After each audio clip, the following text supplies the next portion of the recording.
What's good, y'all? You dub back here again in 2022. Let's get it. Now, like I always say, I have a whole catalog of videos I plan to do, and people brought some very interesting suggestions that I might also do as well.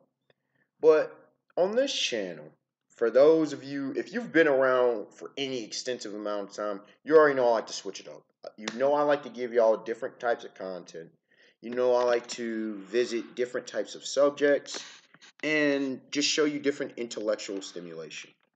That's how I get down. I watch, read, and more, all kinds of content, as well as immerse myself. That's part of the reason that this channel's existence. True story. And if you're new, well, welcome to the experience of the unexpected part. And hopefully you do see wonder in the different aspects of humanity. Um, too often, and I'm not going to belabor this point too much, but I just got to get this out here. Too often I see on YouTube, and this is why people get burned out from different stuff when video making and content making, why I never really get burned out, is because most people get stuck in a lane, right? In our own world.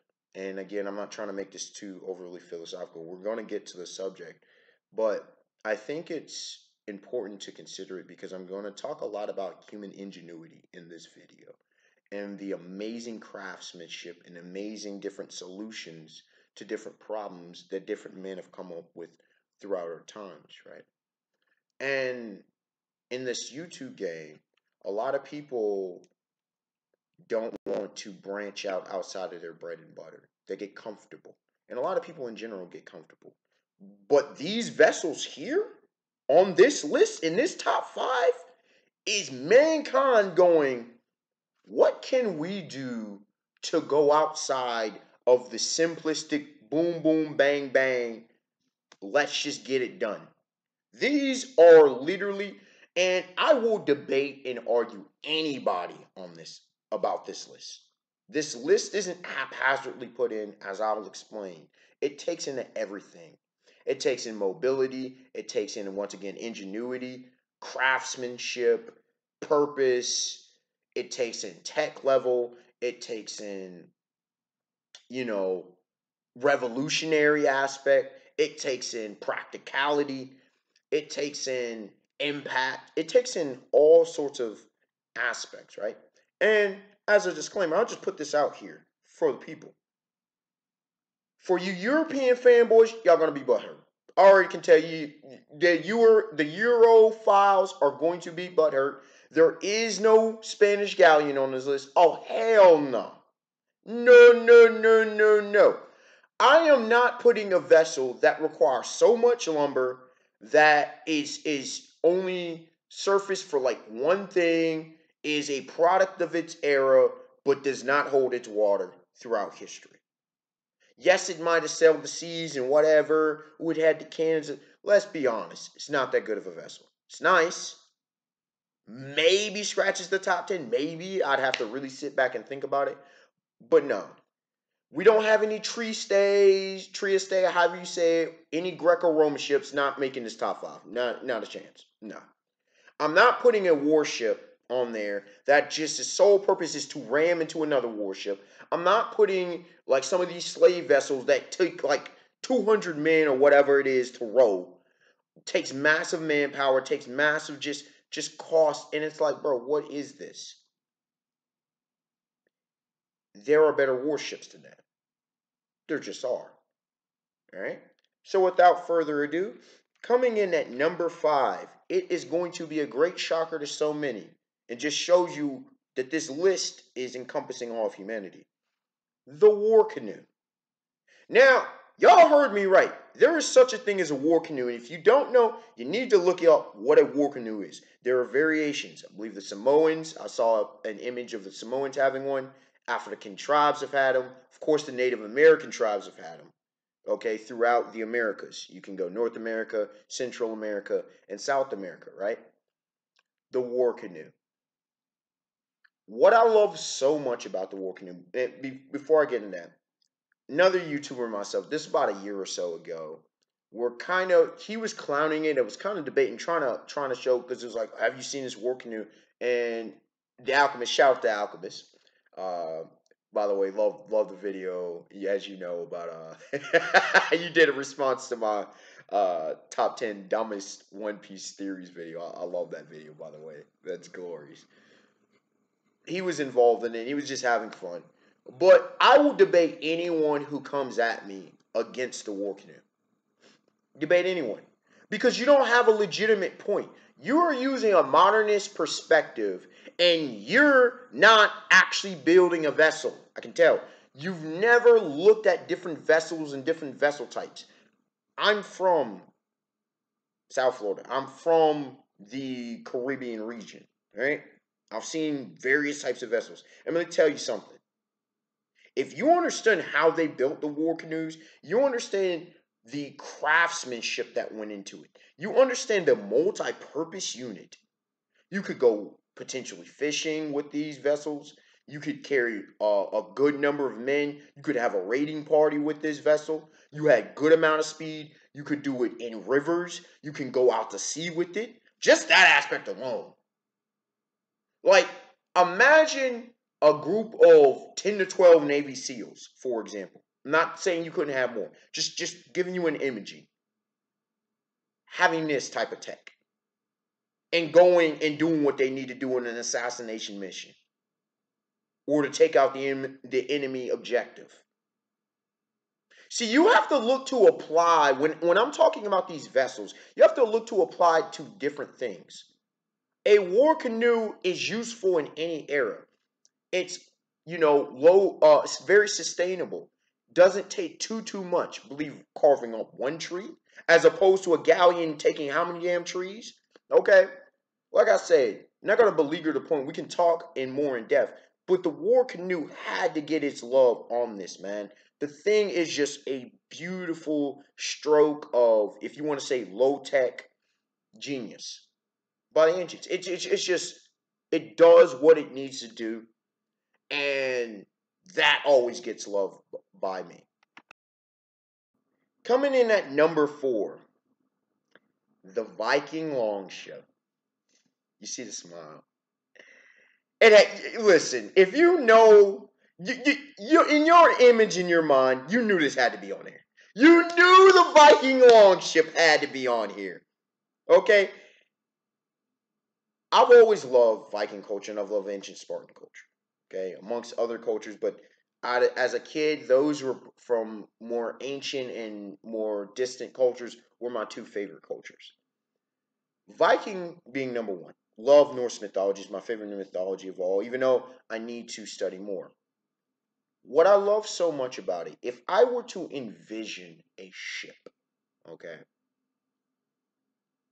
this is pretty much my ideal vision, more or less. I wouldn't have come in the exact shape, but it's pretty much it. Speed. It's fast, man. It gets the job done. It's a sailing vessel. It can go deep sea. They literally traverse continents. They didn't need these massive amounts. It didn't take that much.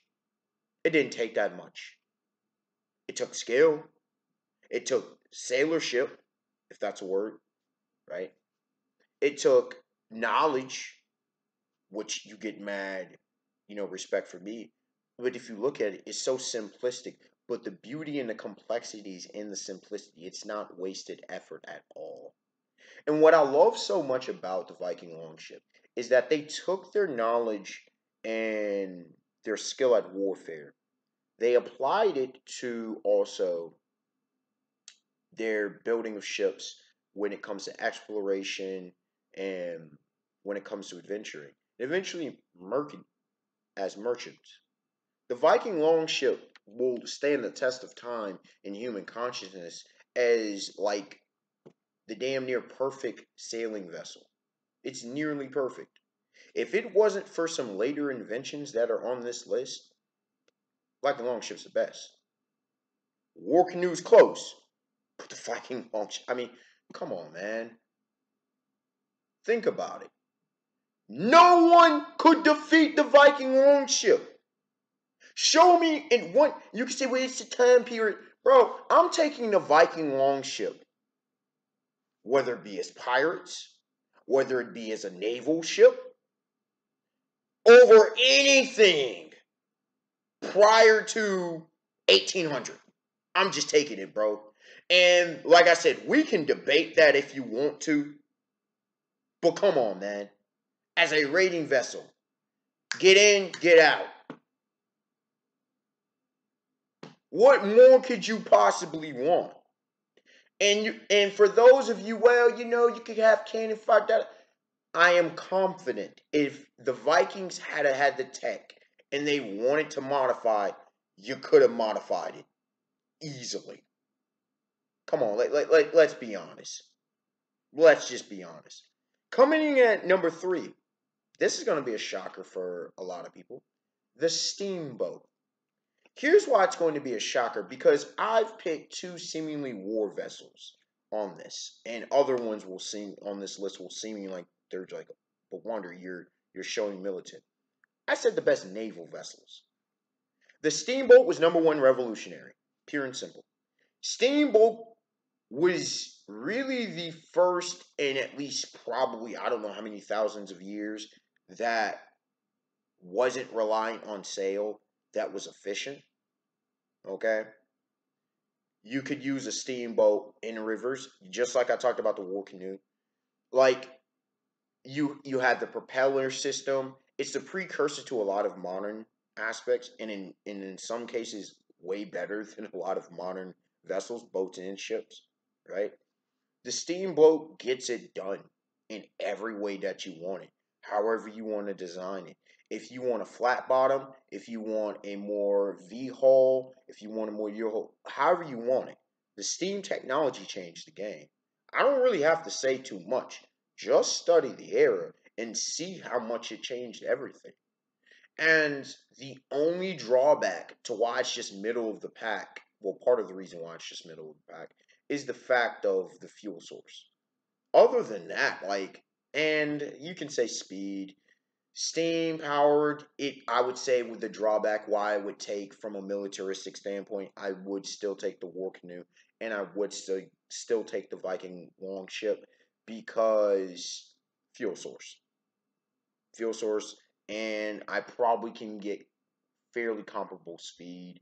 And I said fairly comparable. The war canoe probably is always going to be slower, but I'm still taking on that because of maneuverability, because of the multitude of application. But just from its technological savvy, its revolutionary impact, it has to be on this list. I don't know how you debate it, and I don't think anyone will. Number 2. This would easily be on everyone's number 1 list if they don't completely just have a botched memory on what number 1 actually is, because that one's not even close, and we'll get to that. Number 2 is the aircraft carrier. The aircraft carrier. I really don't even need to explain why this is the second best vessel of all time. In a lot of ways, for a lot of people, the best vessel of all time. If not for these massive cruise ships, it is a floating town. It is a shield helicarrier on water. It is this giant chunk of metal floating. It is magical in all stretch of the imagination. You have a literal floating town that serves as a military base as well. Are you kidding me? If the ancients would have had this kind of technology, are you kidding me? And I'm not saying way in primal. I'm talking about for the last 10,000 years. This is literally ideal. This is literally the ideal of military technology, especially out at sea. And I can launch aircraft. I literally have a floating fortress navally. Anyone knows that if an aircraft carrier comes to town, anywhere in the region, in the world, it's noteworthy. That's how massive of a big thing this is. It's nothing to fuck with.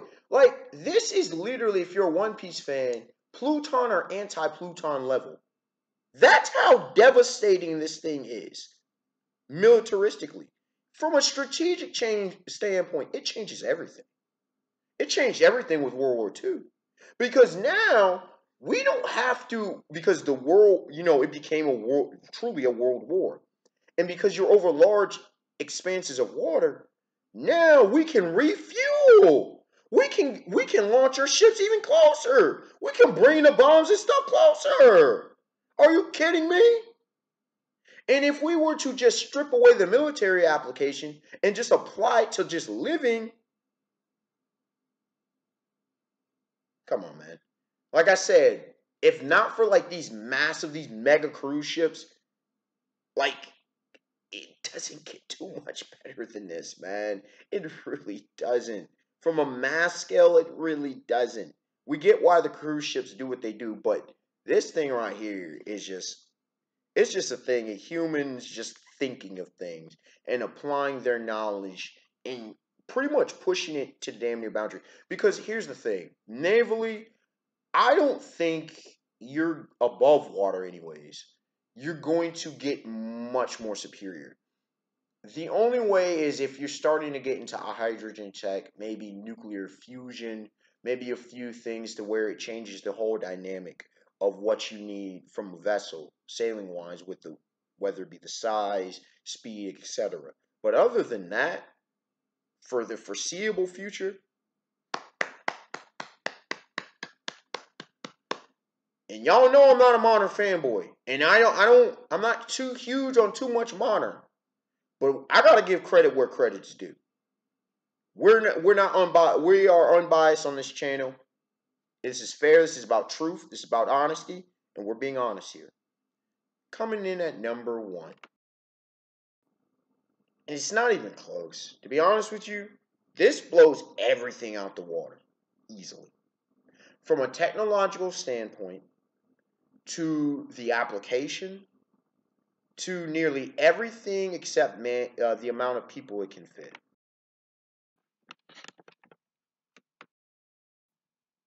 The nuclear submarine. I said earlier that it's not close for a reason. Because this gets into the true possibilities of what humanity can do navally. The power source, unparalleled. I often mention that Jules Verne's 20,000 Leagues Under the Sea predicted, prophesied, however you want to view it, the nuclear submarine. That's exactly what he was talking about. You can't say it's not.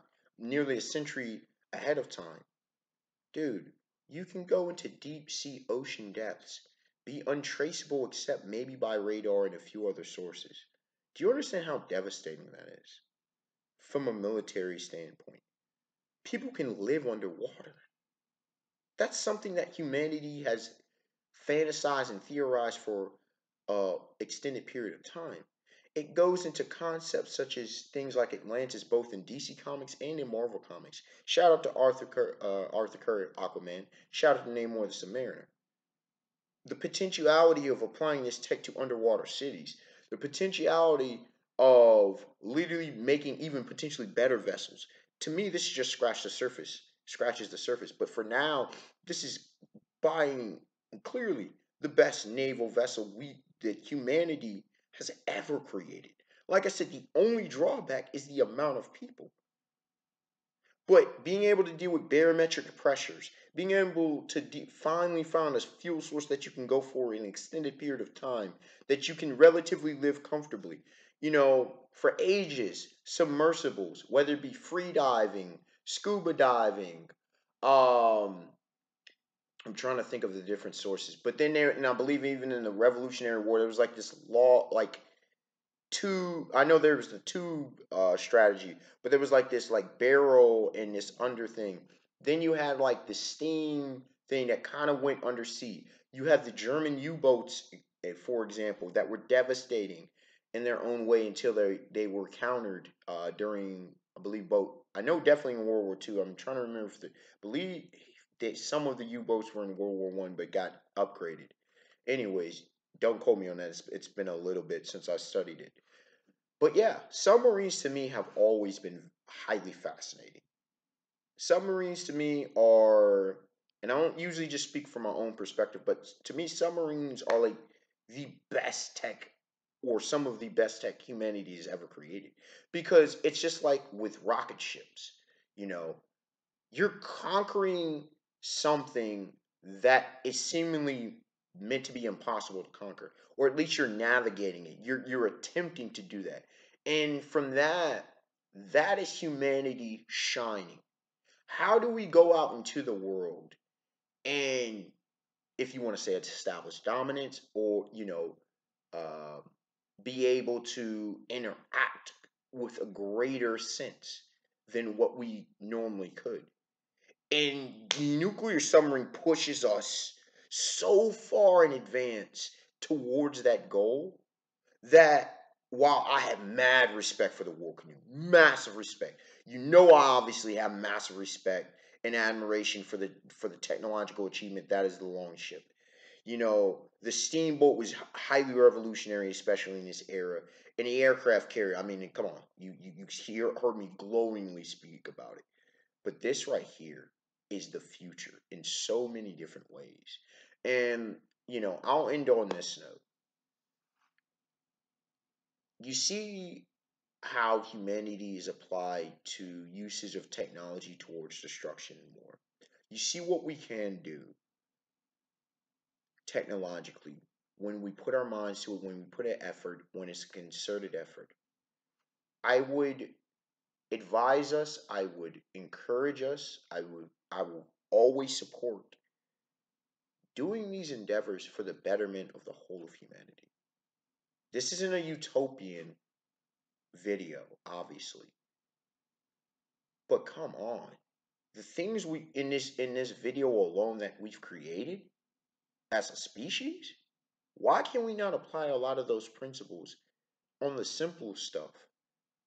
Getting food to everybody, building floating cities in the sky, building floaty city or building underwater cities, potentially going to other planets.